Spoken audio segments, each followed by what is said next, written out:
सवाल 51। संकल्प, विकल्प और अनुभव में क्या फर्क है? जवाब, माया के तन में गिलाफ या अंधकार से जो फुरना होती है उसको संकल्प विकल्प कहते हैं। चैतन्य के प्रकाश से जो ज्ञान होता है उसको अनुभव कहते हैं। सवाल 53। मोहम्मद ने चांद के 2 टुकड़े कैसे किए?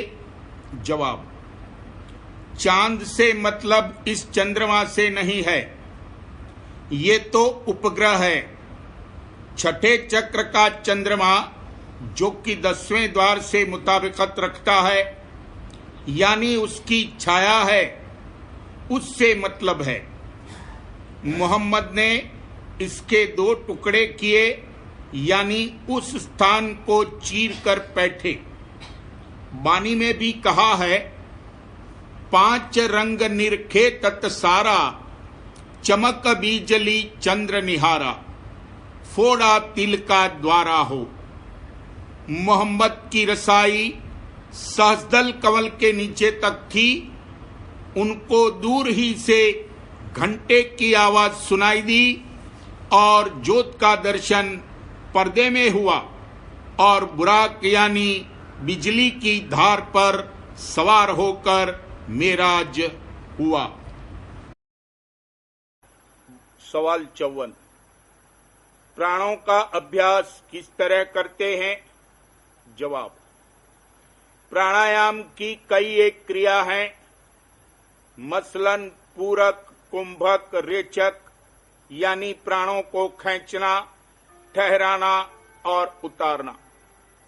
इस अभ्यास में श्वासों के रोकने का खास जतन करते हैं, मगर आजकल दुरुस्ती से किसी से नहीं बनता है।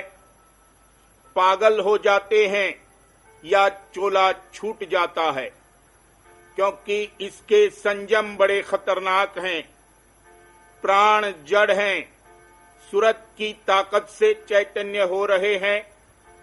छठे चक्र के नीचे ही प्राणों की धार रह जाती है और प्रणव तक उसकी हद है। प्राणायाम ऐसा है जैसे किसी को लाठी मार के बेहोश करना। इससे तो क्लोरोफार्म सूंघने से जल्दी और विशेष सुगमता से बेहोशी आती है। सवाल 55। गुरु की परख पहचान किस तरह हो सकती है? जवाब, जिसका संस्कार है, बाहर दर्शन करते ही उसके सूरत मन का सिमटाव और खिंचाव होता है और अंतर में दर्शन मिलता है। दूसरों के लिए समझौती है, यानी सत्संग और वचनवाणी सुनने से परख पहचान होती है। और तीसरे जो कि भोले भाले हैं, दया से अंतर में उनको परिचय और दर्शन मिलने से परख पहचान मिलती है। सवाल 56। चित्त तो यही चाहता है कि जल्दी से काम हो जावे। जवाब, 4 जन्म में काम बनता है, ये कोई देर नहीं है। अगले जमाने में लोग कितनी काष्ठा उठाते थे, कई युग तपस्या करते थे, तब किसी बिरले की जोगी गति होती थी।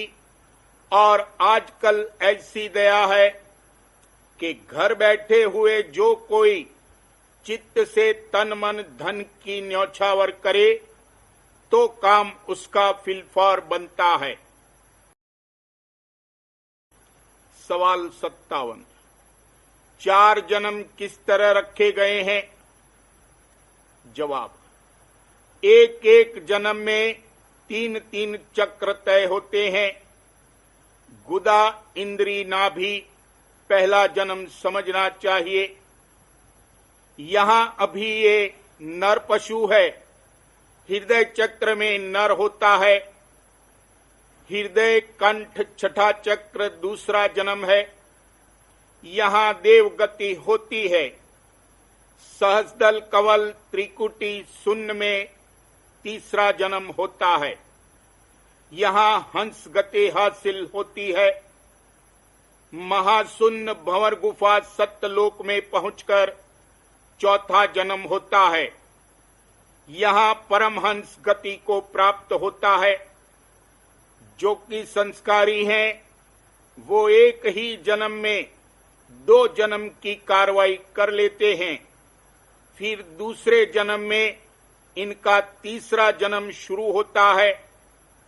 बहुत तेरे ऐसे मौजूद हैं, मरने के बाद तो सत्संगी सहस्दल कमल और उसके ऊपर पहुंचाए जाते हैं, वहां भक्ति करा के फिर यहां लाए जाते हैं।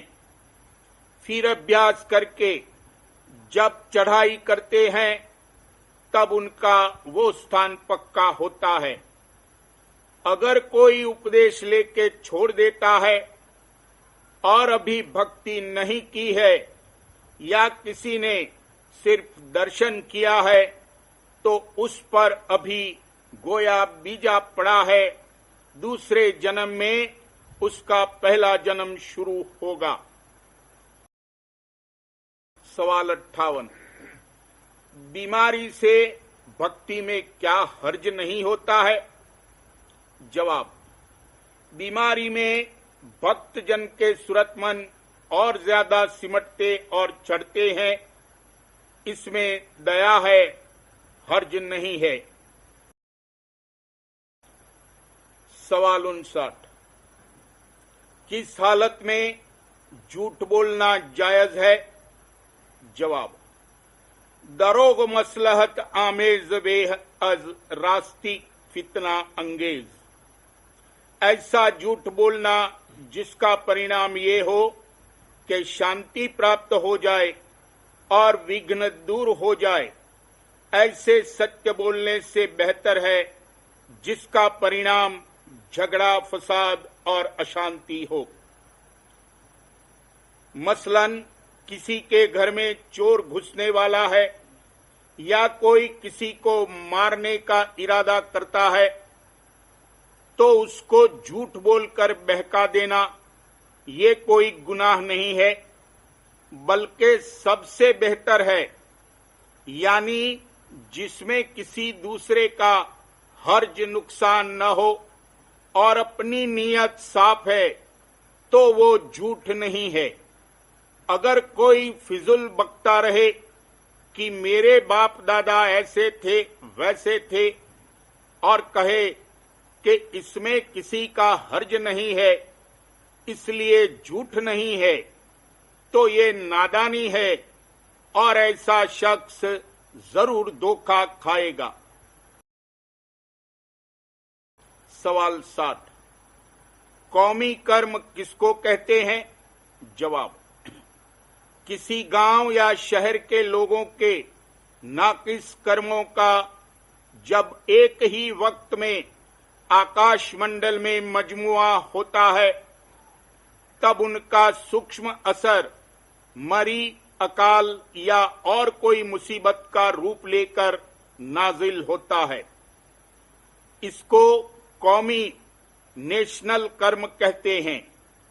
जो और देश के लोग वहां आकर मरते हैं उनका भी जरूर कोई न कोई संबंध है, तब वहां जाकर उनके हिसाब में शामिल हुए।